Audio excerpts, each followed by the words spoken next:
Welcome to The Last Breakfast. Please enjoy the video. You begin by securing permits and confirming site capacity. This avoids stops later. Once you have approvals, inspect power, water, and drainage to ensure the bay functions.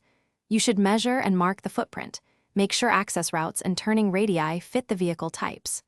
Order the modular kit and set the delivery date aligned with permit timelines so installation crews arrive smoothly. This reduces delays and keeps your project compliant and efficient. You now handle the heavy lifting. Lay the concrete pad or piers to manufacturer specs so the structure sits level and true. While curing, route electrical, lighting, and compressed air lines into the bay area. Make sure conduit and breakers match load calculations. Once done, coordinate crane or lift placement and establish a safety perimeter. You want unobstructed access during set. Assemble base frames first, then attach panels in sequence so alignment stays accurate and wiring remains protected.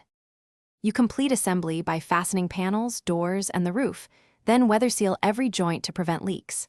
Next, connect equipment and test circuits, air pressure, ventilation, and lighting under load so you catch issues now.